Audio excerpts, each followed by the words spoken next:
Buenas noches, Ciudad de México y resto del mundo. Después del tráfico y el ritmo urbano acelerado, es momento de relajarte. Y la mejor forma es reflexionando sobre lo que acontece en la política del país desde los medios públicos. Es momento de comenzar. Queda con ustedes, Jonathan Pérez.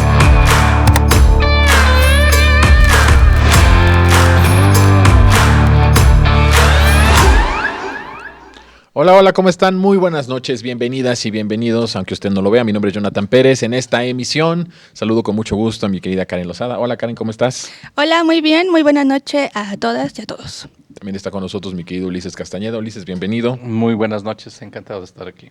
Pues tenemos un programa muy bueno porque hubo una gira de medios que por cierto costó muchos millones de pesos al erario público, o sea, al dinero de usted para promocionarse la gobernadora de Chihuahua, y esto fue lo que sucedió. Vamos a ver este hilo mediático y regresamos a comentarlo ampliamente.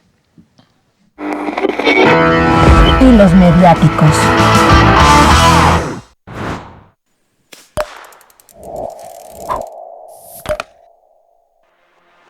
Te he visto en gira de medios. ¿Es tu gira del adiós? Es mi gira del adiós, ya me estoy despidiendo. ¿Ya te estás, vas a renunciar? Es que hay que despedirse un año antes para que no se alcance. ¿Verdad? Los artistas, los toreros. Sí, todo. para ir por todo México y por todo el estado de Chihuahua, que es tan grande y todo. Y a lo mejor nos damos, como ves, una vueltecita, nos vamos a dar una vuelta por España a visitar a Isabel Díaz Ayuso. Y luego nos vamos a Estados Unidos, a Langley, Virginia, a saludar a los agentes de la CIA. Mi trayectoria de o sea, ahora sí que dicen, dime, o sea, a ver, tienes una cuenta de banco y tienes 100 pesos en la cuenta de banco.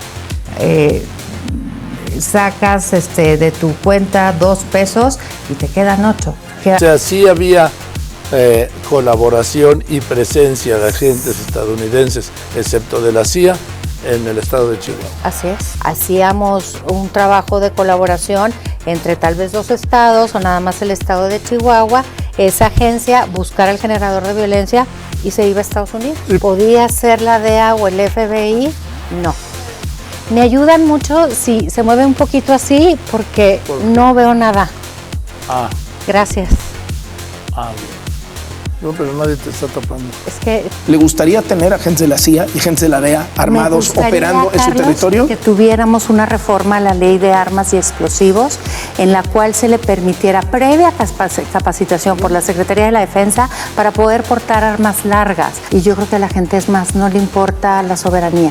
Es un gran orgullo que las patrullas municipales tengan ese logo del departamento de Nueva York.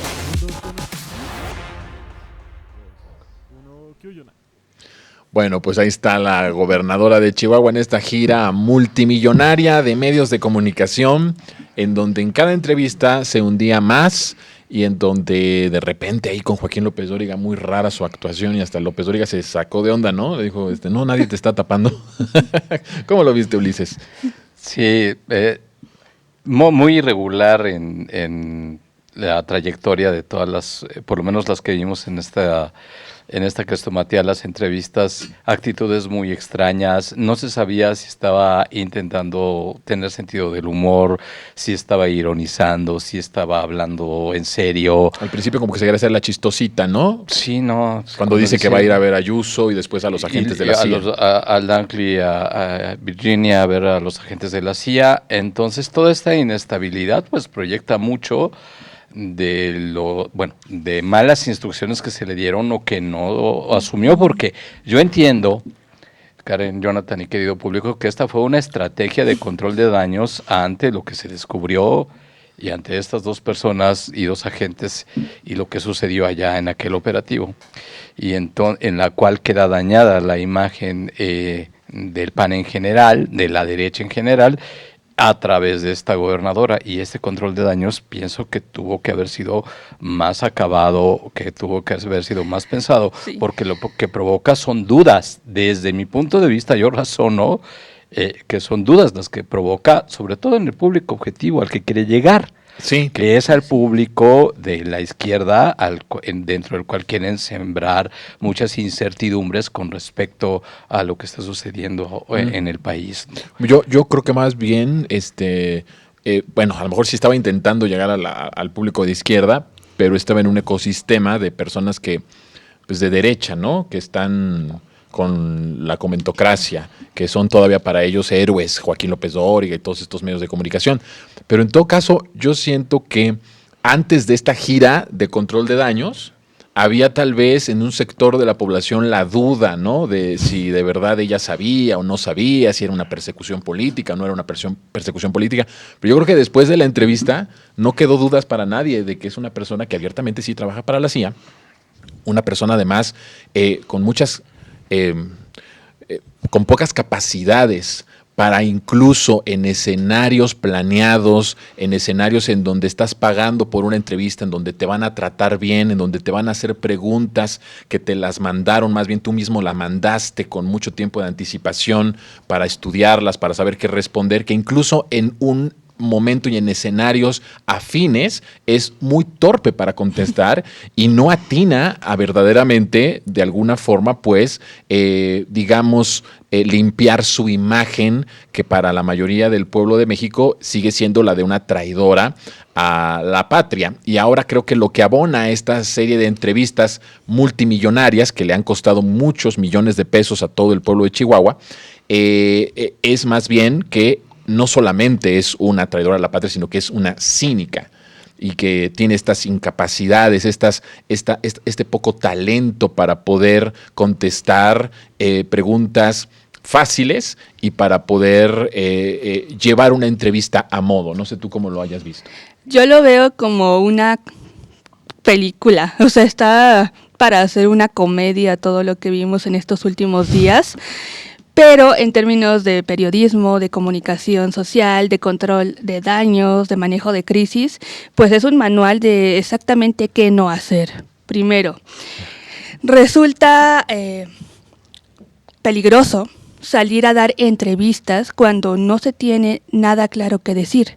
Eso es lo primero que hace Maru Campos y su equipo de comunicación social mal. No tenían un argumento sólido, o si sí lo tenían, tuvieron un pésimo entrenamiento de medios con la gobernadora, porque demostró que no sabía ni a qué iba. En una decía una cosa, en otra decía otra cosa, de pronto se ponía nerviosa. Un mal manejo también frente a la cámara, cuando se perdía no sabía cómo responder, cómo resolver, cómo salir, y pues vimos este lamentable y patético episodio con López Dóriga, en donde le habla quién sabe a quién, e inclusive Dóriga le dice, ahí no hay nadie.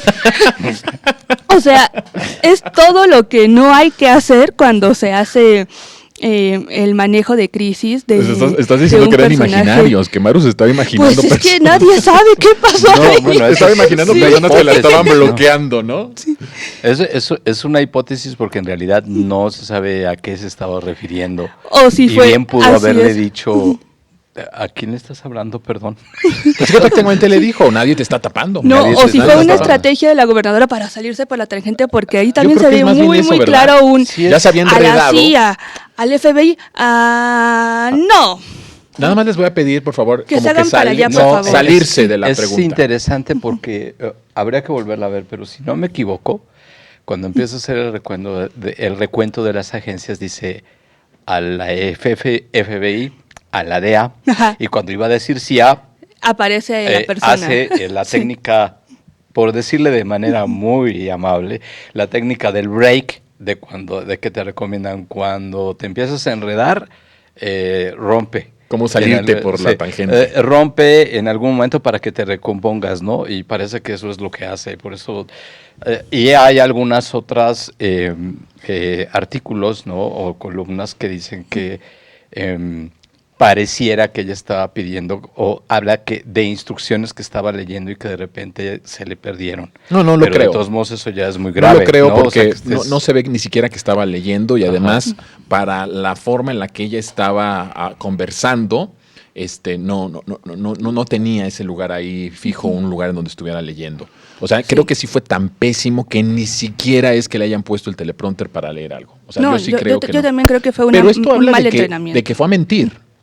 O sea, estamos hablando de la torpeza, de que no fue preparada, de que logró todo lo contrario al control de daños, pero el punto aquí, más allá de esto que es chistoso y que es hasta pues de anécdota y para reírnos un ratito, el hecho es de que fue a mentir porque no domina el tema porque está mintiendo. Cuando dices la verdad, tienes toda la posibilidad de contestar las preguntas porque estás en una verdad, estás en algo que es lo que sucedió.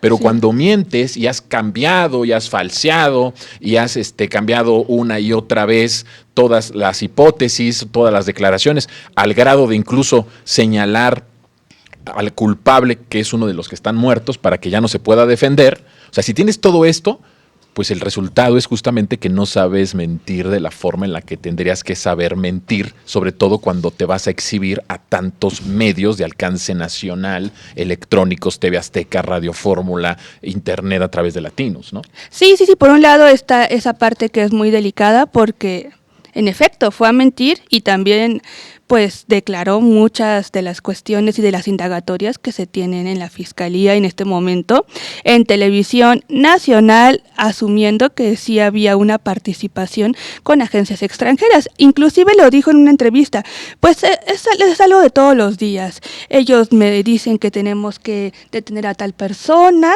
de este lado, nosotros lo detenemos y lo mandamos. Sí, o sea, ¿Con qué facultades? De ¿Con qué facultades se hace eso? Ese reconocimiento que dio la gobernadora, ¿está enterado el gobierno federal? ¿Participa el gobierno federal? ¿O es una decisión unilateral del gobierno de Chihuahua? Eso por un lado. Y por el otro, para ceder la palabra a Ulises, también está el tema de que le dan el espacio mediático para mentir, para intentar lavarse la cara, y justamente tiene relación con todas estas grandes sumas que ha destinado el gobierno de Chihuahua en materia de publicidad a los medios nacionales. ¿Por qué un gobierno de un estado destina tanta publicidad a medios nacionales y no se enfoca, en dado caso, en medios locales? ¿Cuál es el interés? Proyectarla, cuidarla, lavar las manos, posicionar una narrativa de la oposición y de esta derecha más conservadora y pues medio perdida, o cuál es la intención que se tiene, ¿no? Yo creo que son esas dos preguntas. Primero, ella va a mentir, y segundo, ¿por qué se da ese espacio para la mentira? Sí, el presupuesto para medios nacionales fue muchísimo y para los medios locales pues los tiene completamente comprados, pero creo que sin que ella saliera a cuadro, más o menos ahí la llevaba en la construcción de su narrativa, al menos con su propio grupo que le va a creer. Pero después de la gira de medios, como tú dices, deja más dudas y más interrogantes que nada, ¿no? Tenemos aquí 3 o 4 de las entrevistas y se ve cómo va cayendo en seguridad, en certidumbre ante la cámara. En la primera se ve erguida, se ve bastante segura, por lo menos en esa como ironía de Ayuso y de la CIA. Con Adela Micha. Ajá. Luego ya en la segunda ya no tanto, ¿no? Ya empieza mucho a desestabilizarse, y ya en la tercera ya es un desastre. Es decir, que no solamente la estrategia estuvo probablemente mal diseñada o fue incompetente para asumirla, sino que iba perdiendo seguridad, y eso es muy sintomático psicológicamente, ¿no? Es decir, ella sabía que no tenía nada claro que decirte. Ustedes tienen razón, Karen tiene razón en eso. Y es más, Jonathan, podemos decir que la estrategia pudo haber sido: ve a mentir, ve a reforzar una narrativa, ve a ocultar la realidad, pero también pudo haber sido: ve a confundir, ve a dejar vacíos de incertidumbre y de duda en las personas, ¿no? Ahí se le fueron varias, ¿no? Como diciendo... como la que dice Karen, ¿no? Sí, la verdad, yo pienso, dice Maru, que estaría muy bien el permiso para portar armas de alto poder. Y yo no entiendo, ¿para quién, perdón? ¿No? O sea, para la CIA, para la ciudadanía, cosas realmente peligrosas, y sobre todo al último. La gente debe de estar orgullosa de que estas camionetas de la policía porten el emblema de la NYPD, y eso es bastante extraño. ¿Por qué del NYPD? O sea, digamos, son recicladas de allá, el gobierno las mandó a traer y les dejó el logo. ¿Por la certificación? Por la certificación, pero bueno, y aparte de todo porque ni siquiera es una ciudad fronteriza, no es una ciudad fronteriza, pero con Canadá si acaso, es decir, no tiene nada que ver que ella haya resaltado ese asunto de ese logotipo, más que el elogio y el entregarle la autoridad a los Estados Unidos, sea del estado que sea, ¿no?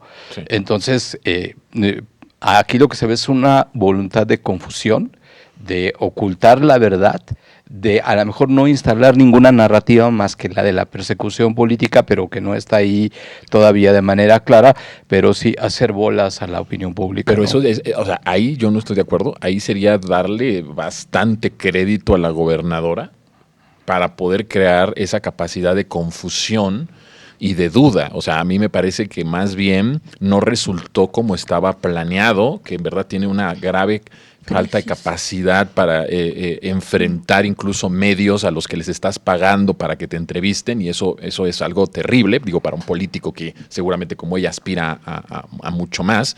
Y tampoco es que haya dejado cerrada la cuestión de la parte del intervencionismo, ¿no? O sea, yo creo que más bien va ahondando ahí sobre eso, sobre ese tema y sobre otros más, porque no solamente como que se hunde en lo que nosotros habíamos señalado aquí desde semanas anteriores, sino que incluso saca otras cosas, ¿no? De decir, pues prácticamente los gringos me piden a mí cosas, yo lo hago y se los entrego, ¿no? Y entonces ya como una relación mucho más estrecha con la CIA o con las agencias estadounidenses. No sé cómo lo veas tú. Sí, no, eso por un lado. Y por el otro, también yo creo que más bien fue una falta de capacidad por parte de la gobernadora y su equipo, porque si lo que querían era posicionar algo o generar esas dudas, se hubiera quedado en su papel de víctima y ya, que era lo que medianamente venían haciendo antes de que ella saliera a dar la cara. Los medios estaban construyendo Así eso. es, estaban construyendo ese papel de, la pobre Maru Campos, que solamente quiere defender la seguridad del estado de Chihuahua y que la atacan por eso, por ser una mujer que está con la legalidad y el orden. Ella vino a romper esa narrativa que estuvo construyendo en torno a su figura y pues más bien deja más dudas que respuestas. Y también se rompe el ser una perseguida política. Exacto, esa narrativa está rota. Ya no hay esa credibilidad. Inclusive después, ahora que fueron estos citatorios, ella sale otra vez en un video asumiéndose en un carácter de perseguida política, pero después de esta gira de medios en donde reconoce pues todo lo contrario, ¿no? Que ella ha estado actuando de manera muy cercana, como bien lo mencionas, con agencias de Estados Unidos, con la CIA particularmente, aunque ella no lo dijo formalmente, y también se rompe al escuchar sus declaraciones en las que parece que piensa que Chihuahua es un estado independiente de una federación, cuando no es así. Así que creo que con estas dos puntos se rompe lo que se construye por un lado y se refuerza que hay vínculos muy fuertes con agencias extranjeras, dicho de propia y de viva voz por Maru Campos. Nadie lo estuvo infiriendo, no hubo investigaciones, ni siquiera todavía. Ella lo dijo, ella lo asumió y pues ella lo confesó básicamente. Y además reconoció que no le importa en lo más mínimo la soberanía. Para nada. ¿No? Lo dijo exactamente. A la gente, dice, a los mexicanos no les importa nada lo de la soberanía. Lo dijo despuesito de que habló de las armas, ¿no? Que el permiso para que portaran tal vez agentes de la CIA y estén armados en nuestro país o a lo mejor los ciudadanos en México. Pero señaló eso, que para ella lo menos importante es la soberanía. O sea, están pensando que la narrativa antisoberanía les puede dejar un fruto político electoral, porque ella misma lo está diciendo. A la gente no le importa la soberanía. Si es por ese lado, Ulises, ¿crees que ese discurso, esa narrativa antisoberanía, a la gente no le importa la soberanía, es correcta? Depende de a quién le preguntes. A la gran mayoría de los mexicanos ahorita les importa y mucho. Y están sumamente ofendidos por lo que está sucediendo. Pero a las bases populares de la derecha, que pero en esas este ya están momento ahí. son minoritarias y que se siguen reciclando endogámicamente los discursos, como tú has dicho, y todo esto, ellos te van a decir que sí, que la seguridad es primero, porque la soberanía sin seguridad pues no es soberanía. Entonces que hay que sacrificar esa soberanía, la de la 4T, la que implica que tenemos una autodeterminación, una autonomía en el derecho internacional, esa puede ser sacrificable porque como estamos en un narcogobierno, y ahí se va complementando todo, ¿no? Como estamos en un narcogobierno, entonces esta soberanía no es real.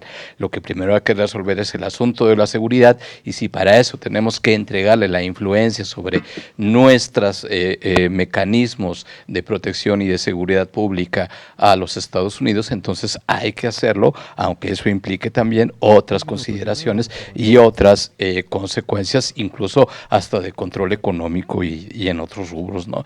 Entonces, yo creo que si a estas personas les preguntas, a las personas de las bases populares de la derecha, te van a decir que sí. Incluso hay dentro de ellos ya minorías que dicen que los estados del Bajío y del Norte tienen que separarse y volverse de Estados Unidos, ¿no? Sí, digamos que la pregunta, y nos tenemos que ir a una pausa, pero la pregunta era en el sentido de si es que quisieran ellos armar mayoría.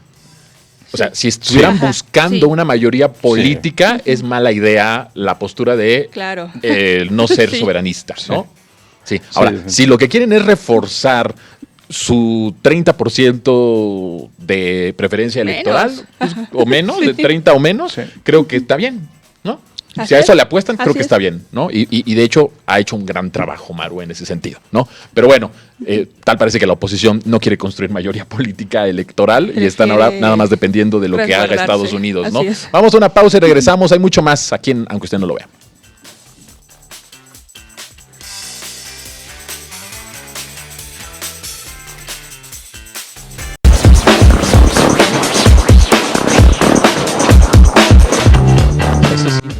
Bueno, pues regresamos aquí, aunque usted no lo vea, y ahora hay que ir a un tema que me parece muy importante sobre el manejo de los medios de comunicación, independientemente de lo que ya hablamos del trabajo que hizo, el papelón que hizo Maru Campos en esta gira. ¿Cómo ven ustedes a los medios de comunicación? ¿Están construyendo este personaje como fue en el 2024 Xóchitl Gálvez? Como que están tratando de construir a su Xóchitl Gálvez del 2024, ahora en 2026. Yo vi una editorial de, bueno, ya todo es editorial, ¿no? En Radio Fórmula, todo es editorial de Radio Fórmula y en todos los medios en contra de la Cuarta Transformación, pero lo vi con Ciro Gómez Leiva como diciendo, no hay nadie en la oposición que hoy esté al nivel de Maru Campos, y alabándola completamente. Se está proyectando, de acuerdo a lo que ustedes vieron, los medios de comunicación construyendo a la que quieren apuntalar para ser una posible candidata a la presidencia de la República en el 2030. ¿Lo están viendo de esa forma, Karen?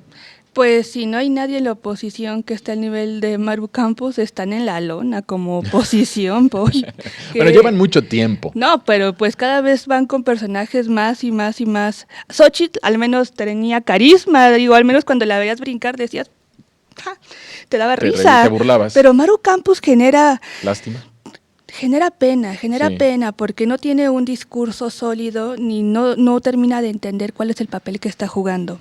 Se está revelando como una gobernadora con vínculos con agencias extranjeras en un país en el que la soberanía, contrario a ese 5%, 6%, ¿cuánto será? Como un 15, 20% que tienen, ya sumando todas las fuerzas del PRI, de PAN y de lo que queda del extinto PRD. Y claro que a ese sector no le importa, pero a la gran mayoría el tema de la soberanía le hace sentido, y el tener y el perfilar a un personaje que justamente representa lo contrario y representa lo mejor de los conservadores decimonónicos, pues no es una estrategia política que resulte sólida. Ahora, ¿lo están haciendo desde términos mediáticos? Yo creo que sí lo están empezando a construir de cara a los comicios del 2030. Hay que ver porque faltan muchos años y no sabemos si tenga la fuerza para sostener la narrativa que intentan construir en este momento. No olvidemos que Maru Campos ya termina su mandato como gobernadora en un año aproximadamente, y pues no sabemos en qué trinchera va a estar. Mediáticamente ya va a estar alejada de un puesto importante. A menos de por decirlo que, así. exacto, una diputación a lo mucho, porque una A lo senaduría mejor la van a no hay meter cómo. todavía de plurinominal en alguna para tener presencia de Podría aquí al ser, 2030. claro, pero una diputada no sé si alcance para ser una presidenciable de la oposición o la presidenciable de la oposición en términos de lo que representan estos espacios políticos. Hay que ver lo que pasa, hay que ver cómo la siguen construyendo, pero reitero, si Maru Campos Marulón. es la representante de narrativa y mediática de la oposición, están en la lona, no hay para dónde irnos y justamente por eso apelan a cualquier cosa que pueda decir Estados Unidos en contra de México para debilitar un proyecto que sigue muy fortalecido, más allá de todas estas narrativas y esta oleada coordinada de narcogobierno sin tener pruebas, lo cual es muy, muy delicado y habla de la falta de ética periodística. Ulises, ¿será que no se dan cuenta de lo que aquí estamos analizando respecto a las debilidades de Maru Campos o por qué crees que los medios de comunicación la han tratado con tanta amabilidad, por decirlo así, y la están buscando impulsar como un personaje opositor inédito en nuestro país, la única que podría representar a toda la oposición de cara a las elecciones de 2030 e incluso equiparándola con López Obrador en el desafuero, ¿no? Esta imagen, bueno, de nuevo dependiendo del obradorismo y dependiendo de ese personaje al que tanto odian pero que tan obsesionado los tiene, y entonces el tratar de hacer emparejar que lo que está viviendo Maru Campos hoy es lo que Andrés Manuel vivió en el desafuero en 2005. ¿Será que se dan cuenta, no se dan cuenta? ¿Será que ya hay dinero o mucho dinero de por medio para apuntalarla? ¿Cómo ves tú? Mira, Jonathan, hay dos aspectos, ¿no? Del primero no se puede escapar la pobre mujer porque la cacharon. Se expuso lo que está haciendo su gobierno como uno de los centros de gravitación de la derecha, de los pocos que quedan en el país. O sea, eso es imborrable, ya no se le puede borrar. Sí, no, ya se expuso porque la idea era que se mantuvieran encubiertas las operaciones de la CIA. Es muy diferente, porque no son policíacas las operaciones de la CIA, son de espionaje político, son de espionaje de desestabilización. Sí. Entonces, la derecha se ve expuesta. Hablemos de la derecha de Maru como su síntoma. Se ve expuesta, ella es la protagonista porque, en efecto, en algo tiene razón. Es un estado muy grande y un estado fronterizo, y por lo tanto es un estado clave. Claro. Estratégico. Eso sí, claro, en eso sí. sí. Ahora, que ella le hayan dado el encargo de precisamente por tener ese oasis, entre comillas dirían ellos, libre de Morena en la frontera y un estado tan extenso, le dieron un paquete que parece que le está quedando grande, decir, tú vas a ser el puente para la injerencia, la influencia encubierta de las agencias y del Departamento de Estado, porque eso también lo dijo, de Estados Unidos aquí en México, ¿no? Es decir, vas a ser uno de esos espacios para lograr esa teatro de operaciones, digámoslo así. La descubrieron y ahorita lo primero que tienen que hacer es, ya lo dijimos, controlar crisis, controlar daños, y ella es la protagonista. No lo pueden hacer a través de otra persona que no sea ella, porque es la gobernadora involucrada, su fiscal involucrado, que ha dado como 3 versiones distintas. Bueno, ese ya se fue. Sí, pero bueno, Antes de todos irse, modos sigue manchándola. Que primero haya dicho que querían un aventón, que fue la más ridícula de todos los agentes de la CIA, luego que estaban entrenando en drones, y luego que sí los estaban llevando y ahí se murieron los 4. En fin, todas estas cosas las siguen manchando a ella, las siguen, es una mácula. Ahora, de eso no se puede escapar. Ella es la que tiene que salir a dar la cara por lo que sucedió ahí. Esa es la primera fase, de eso no puede huir. ¿No? Eso me parece que ya es una primera derrota, ¿no? Sí, que es una primera derrota. Porque ves que lo primero que hizo Maru es esconderse, no contestarle la llamada a la presidenta y esconderse. El que haya salido a los medios de comunicación sí habla de una primera gran derrota. O sea, sí le surgía que saliera la gobernadora a dar la cara, porque creo que había tanta contradicción y tanta mentira que ya estaba por los suelos. Pero le sale mal. Sí, sale mal, así como dicen en YouTube las miniaturas, ¿no? Trata de lavarle la cara, sale mal. Sí. Entonces, bueno.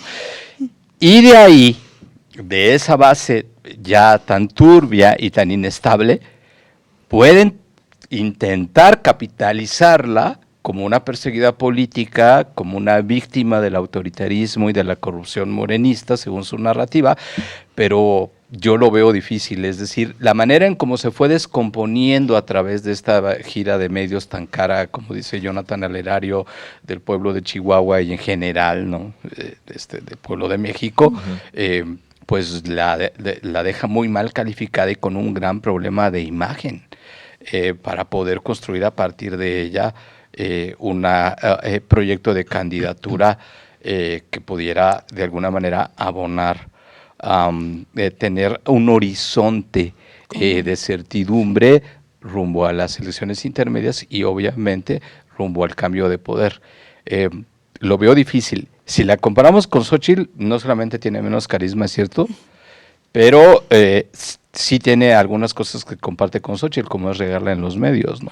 Entonces, ahí sí, digamos que son personajes parecidos, pero hablando en serio, como estrategia política, Jonathan, contestando a tu pregunta, lo veo difícil. Digo, pueden tratar de hacerlo porque ya no les queda de otra, ahorita está obligada a participar del control de daños, pero pues me parece difícil. Pueden intentarlo, pero es un trabajo colosal.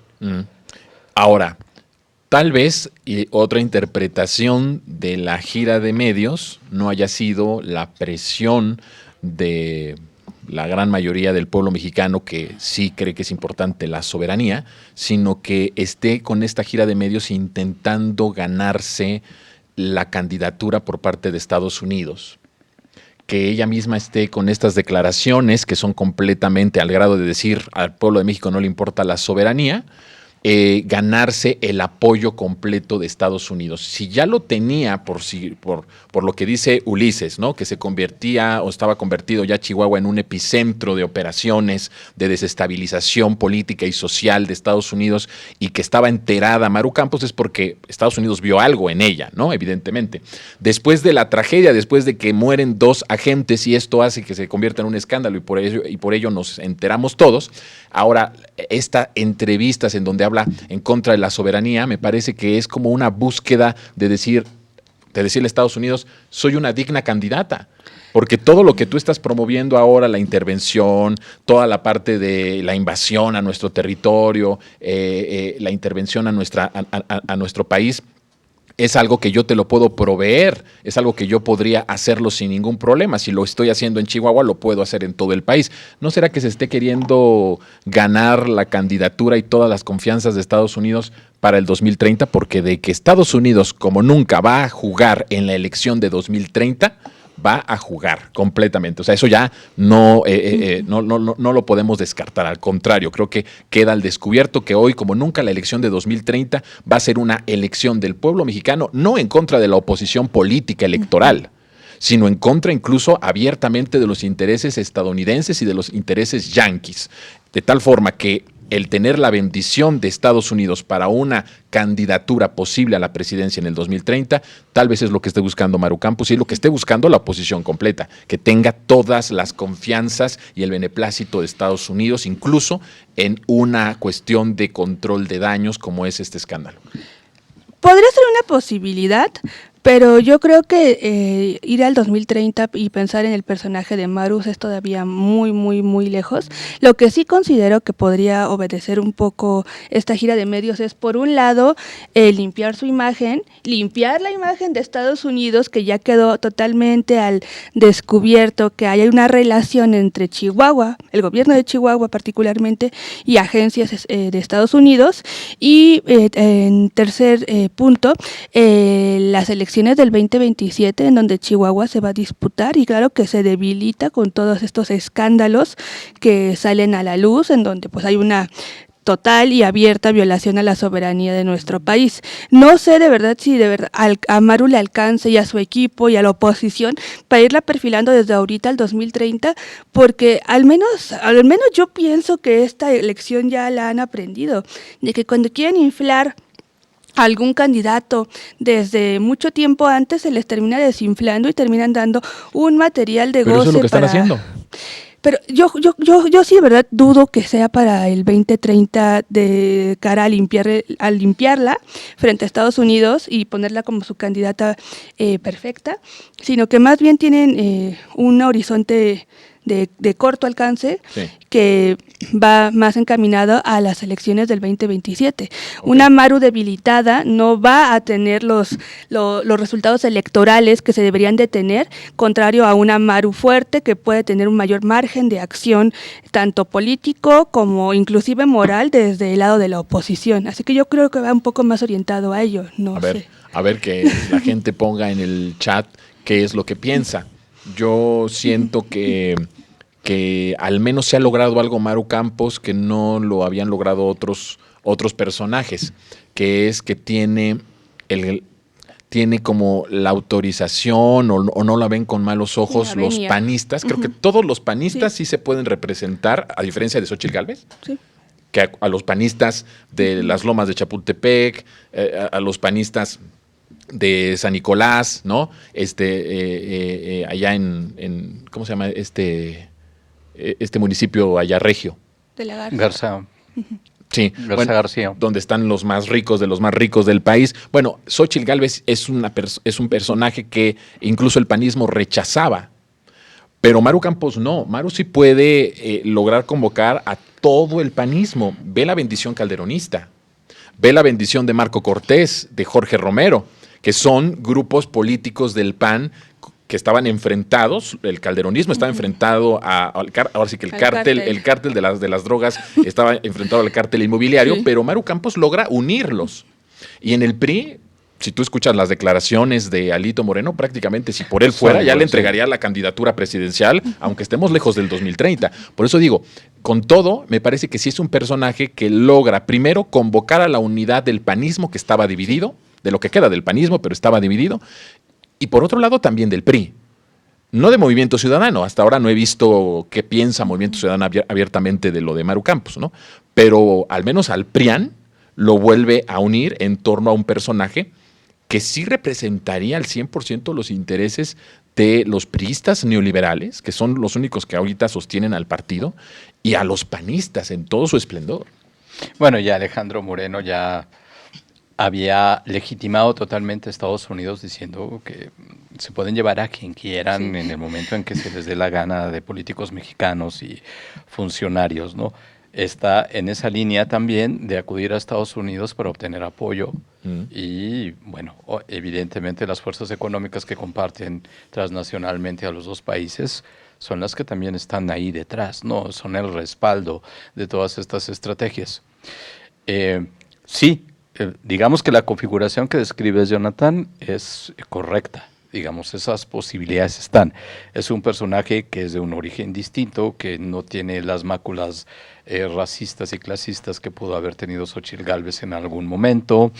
Es norteña, digamos que fenotípicamente cumple las características, pero ahí sí también concuerdo con Karen y pienso que ahí estaría el análisis para ver cómo se puede capitalizar a través de Maru Campos lo que está sucediendo, el error que se cometió allá y cómo se va a tratar de revertir. Insisto, lo que demostró fue una tremenda incompetencia y fragilidad para asumir una carga como la que le tocó en este momento, que es componer y rectificar el camino de precisamente el ataque a la soberanía en México. Incluso sería interesante saber qué piensan los panistas más allá de sí la vamos a defender, pero de fondo qué piensan de cómo se manejó, del error que cometió en medios. Puede ser que digan, ahorita sí la voy a apoyar, pero no la quiero como cara del partido, ni de la derecha ni de la oposición mexicana, porque es una figura inestable, porque es una figura psicológicamente frágil, que necesita claro entrenamiento, ¿no? Pero estable, ¿quién en el PAN? O sea, sinceramente, digo, tuvimos a un enfermo mental, Fox, del presidente de la República. Tuvimos un genocida, Calderón, del presidente de la República. Tuvimos a alguien limitado, perverso, pero limitado intelectualmente, neuronalmente, que es Enrique Peña Nieto. Siento que no se pueden poner tan exigentes tampoco los panistas y decir, porque le salió mal una entrevista, ya no la voy a desechar. Eso es lo que yo siento. Ahora, propongo en la mesa. Ellos van a querer mantener la línea de las listas totalmente ya coordinado con los Yankees, con Estados Unidos. Eso es cierto. Es Rubén Mocha, ¿no? ¿Cómo es? ¿Rubén Moya? Rubén Rocha. Mocha. Bueno, está Rubén. Y de ahí dicen que tienen más listas para otros gobernadores o para otros actores de Morena. Si esto que creo que sí son capaces de hacerlo, lo van a extender más allá de 2027, a lo mejor el 2027 es un experimento, ¿qué tanto le perjudica a Morena? Y si es así, van a continuar.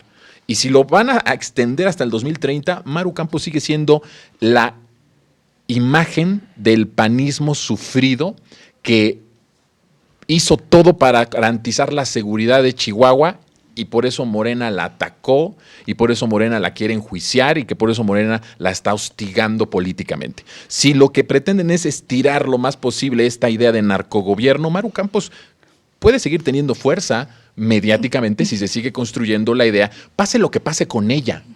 Para los medios de comunicación ya en estos momentos es un instrumento para poder hacer el comparativo. Mira, mientras a Rubén, que defiende narcos o que era narco, lo están defendiendo a toda costa, a Maru Campos la están hostigando políticamente e incluso la pueden encarcelar o le pueden quitar sus derechos políticos. Siento que los veo muy optimistas en el escenario. Yo lo veo un poco más digamos, pesimista. Yo creo que sí la van a utilizar, va a ser este instrumento de víctima, de la víctima política, la perseguida política, sí. Pero al momento de pensando ya en el 30, no la van a impulsar a ella justamente porque es una figura que le falta todavía mucho callo y es más que evidente. Tal vez se utilice en este periodo para ello. Maru Campos, la perseguida, a la que han hostigado por defender la seguridad, porque nosotros representamos eso, sí. Pero al momento de elegir a candidato o candidata, pues van a ir por otro más tipo del perfil Salinas Pliego o ese tipo de magnates, tecnócratas y corruptos. Sí, bueno, ahí la apuesta es mayor en el sentido de correr hacia la ultraderecha, ¿no? Sí. Siento que es más difícil que hagan una estrategia para que pegue el asunto de irse hacia la ultraderecha que irse hacia un personaje como Maru Campos. Y conste que no estoy haciendo la promoción a Maru Campos. Lo que estoy diciendo es que conociendo las estrategias mediáticas y políticas y viendo la oportunidad que abre este asunto, creo que lo van a aprovechar constantemente, y si la narrativa del narcogobierno se va a extender más allá de 2027, siento que Maru siempre va a estar ahí como una figura justo de lo que decías, ¿no? Mientras ella defendía la seguridad y por ello la persiguen, ¿no? El narcogobierno de Morena está impune. No sé. Sí. Sí se va a prolongar la estrategia, es algo... pongámonos en el lugar de la derecha, ¿no? Si nos ponemos en el lugar de la derecha, es algo que no queda de otra. Hay que extenderlo hasta donde se pueda, hay que jalar la liga. Y con el apoyo de Estados Unidos y mientras el discurso de Trump, que puede ser continuado, incluso después, aunque pierda el Partido Republicano, puede ser continuado, hay que aprovecharlo porque no tenemos una alternativa. Ya lo había dicho de la Micha, o no me acuerdo, creo que sí fue ella. Esto acaba de darle lo que parece imposible, oxígeno a la oposición. Exacto. Sí. Un poco de oxígeno, pero no tanto. Es decir, ya si vemos el clima de opinión, la verdad es que el impacto no ha sido el que ellos esperaban. Digamos, esa fractura y sobre todo capitalizar gente de Morena que revierta su decisión, que se ponga a dudar, ¿no? Y que retire su confianza del gobierno, que es lo que más les interesa. El efecto ha sido mucho menor, pienso yo, razono yo y pienso que también hay datos para decirlo. Sí. Es mucho menor que el que ellos esperaban con todo este llamado, porque ante la falta de pruebas lo único que queda pues son las especulaciones, y esas especulaciones son las mismas que se vienen reciclando desde hace mucho tiempo y no están impactando en ese contingente electoral que ellos quisieran, que es esa área gris. No hay dos principales, ¿no? Que se arrepientan muchos que le dieron su voto a Morena en las elecciones anteriores, y sobre todo esa área indecisa que diga definitivamente si estamos ante un gobierno corrupto, que es igual a todos los demás, y yo no doy mi voto, o si lo doy para castigar al actual. Y no lo están logrando. Justo, sí. Ahora, a lo mejor hay una prueba de fuego para Maru y para, de alguna forma, el optimismo que yo sí estoy notando en los medios de comunicación, y tiene que ver con la elección de Chihuahua para el próximo año. La última encuesta que se dio a conocer, me parece que por El Heraldo, si hoy fueran las elecciones de Chihuahua, ya fuera 2027, el 51% estaría votando por Morena y el PRI estaría en 8% y el partido gobernante, que es el PAN, con Maru Campos, tendría el 28%. Ni siquiera uniéndose el PAN y el PRI, Movimiento Ciudadano, que está en 2-3%, lograrían hacerle ni siquiera cosquillas a Morena en Chihuahua. Tal vez ahí sería el fin de su narrativa y de su optimismo y de la hipótesis que estoy diciendo. Si retienen la gubernatura, claro. Si el PAN retiene la gubernatura en Chihuahua, me parece que ya deberíamos de estar pensando en algo más serio con Maru Campos. Pero si Morena gana y gana por un margen considerable, estoy hablando más de 6-7 puntos, me parece que tendrán de nuevo que volver a la tumba política, porque no hay nada que pudiera de alguna forma resucitarlos. Ahorita dices tú, es que les dio oxígeno, bueno, es que estaban muertos y con tantito que respiren, aunque tengan ahí dificultades, ya es algo, porque verdaderamente son cadáveres políticos. Así es, sí. Creo que sí, un punto de examen para todos, tanto para el movimiento como para ellos, va a ser el próximo año. O sea, se está proyectando que el 2027 va a ser, políticamente hablando, uno de los años más intensos de la historia de nuestro país. Sí, va a ser un año que va a decidir muchas cosas de cara al 2030. En ese proceso se van a tomar decisiones, yo creo que por ambas fuerzas, por ambas posiciones ideológicas, y lo que dices, estoy de acuerdo totalmente. Chihuahua va a ser un estado clave, Sinaloa también lo va a ser clave, pero hemos visto también en encuestas que tampoco le está funcionando, porque más allá de asociar la figura y las acusaciones de Rocha Moya a Morena, pues está todavía teniendo este respaldo popular. Así que sí, van a ser dos estados clave y va a ser un proceso definitorio. Vámonos a una pausa y regresamos con conclusiones e información también de la Ciudad de México.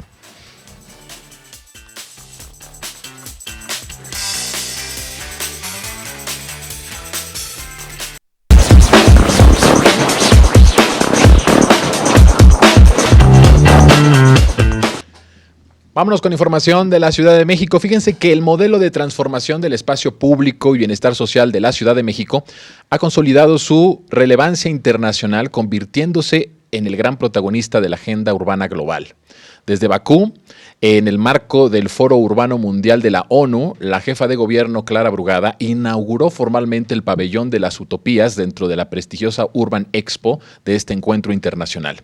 Este espacio expositivo destaca ante delegaciones de todo el mundo los proyectos clave de la capital mexicana con enfoque de género, derechos e inclusión, mostrando maquetas y planos de los complejos comunitarios. El pabellón detalla las políticas de movilidad sustentable, infraestructura social, el sistema público de cuidados y la recuperación ambiental que originalmente transformaron a Iztapalapa y ahora se extienden por toda la metrópoli. El escaparate cobra una relevancia histórica, ya que la delegación mexicana, acompañada por la SEDATU, asiste con miras a la preparación de la Ciudad de México, que será la sede del próximo gran evento global de la ONU Habitat. Los especialistas internacionales en el foro han elogiado el modelo como una herramienta sumamente efectiva y replicable para combatir las desigualdades urbanas y recuperar de forma integral el tejido social. De la periferia capitalina a los grandes escaparates mundiales, el urbanismo social de la Ciudad de México traza la ruta global de las ciudades del futuro. Hasta acá la información de la Ciudad de México y vámonos con conclusiones de todo lo que hemos hablado en este programa respecto a Maru Campos y a toda esta situación, ¿no?, que se está dando alrededor de este escándalo. Mi querido Ulises, empiezo contigo. Bueno, pues Maru Campos es un síntoma de lo que está viviendo la oposición y la derecha en México, ¿no? Y obviamente sus relaciones transnacionales que tienen los intereses aquí. Es un síntoma de esta crisis es un síntoma de la debilidad que tienen para sostener sus propias narrativas. Los datos que acabas de dar en este momento son muy reveladores, ¿no? Porque ni siquiera en Culiacán, en donde precisamente Televisión Azteca, por ejemplo, ha estado todos los días, porque bueno, yo veo la televisión pública, digo la televisión abierta, perdón, la pública también. La televisión abierta privada, y les puedo decir que se está armando una fuerte e intensa estrategia mediática, ¿no? Por ejemplo, MBS ya cambió su programación habitual, que era de entretenimiento mayormente, a toda una barra de noticias todo el día por personajes que son obviamente favorables a la derecha, ¿no? En la televisión. Noticias en la mañana, noticias al mediodía y noticias en la tarde. Ni sabía que tenían un canal de televisión. Pues ya lo tienen, sí lo tiene. Ahí está Pamela Cerdeira, ahí están otros personajes también ahí, conocidos, lo cual es una intensificación que se está dando, ¿no?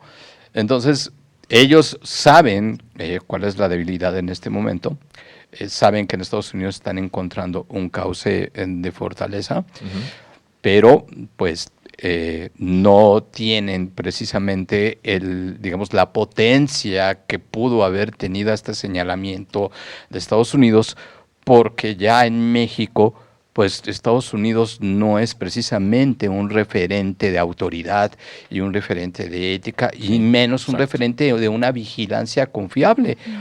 Entonces, hasta ahorita en esta situación, y sin, demeritar lo que son capaces de hacer con todo el dinero que tienen y que manejan, y con todo lo que pueden hacer, en este momento no han logrado los objetivos inmediatos, que es fisurar la confianza a gran escala en el actual gobierno por parte de las mayorías, ¿no? Sí. Hoy estuviste muy rudo, Ulises, porque ellos pensando que Maru es su salida, su vacuna, su sanidad, y tú diciendo que es síntoma de la enfermedad, ¿no? Pues, imagínense ustedes cómo está tan mal el pensamiento de la derecha. ¿Cuáles son tus conclusiones, mi querida Karen? Bueno, que se viene una intensificación de la disputa por el sentido de cara a las próximas elecciones. Ya estamos viendo cómo se está reconfigurando, ahora sí, la derecha con todas sus grandes deficiencias en esta reconfiguración, pero es básicamente alineados a los intereses de Estados Unidos. Ya encontraron por dónde van a querer ir, que ni siquiera eso pudieron hacer en los 6 años pasados, o no pudieron articularlo, y ahora vemos que han avanzado hacia ello. Pero también estamos viendo una rearticulación del otro lado, de Morena y sus aliados.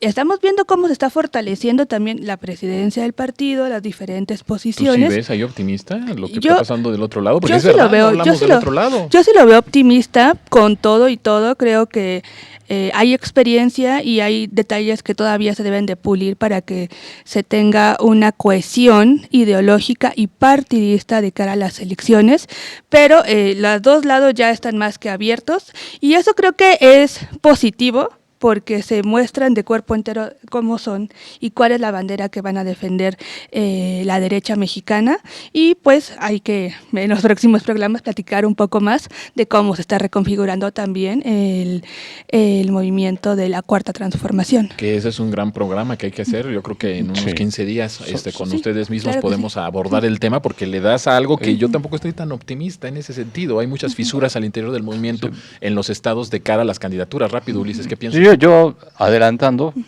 pienso que el movimiento con Luis Alcalde fue en primera instancia adecuado. Pienso que se le puso en un lugar en donde puede dar mucho más de sí en cómo había estado antes, ¿no? Para empezar, hay que ver cómo se está reconfigurando y discutirlo.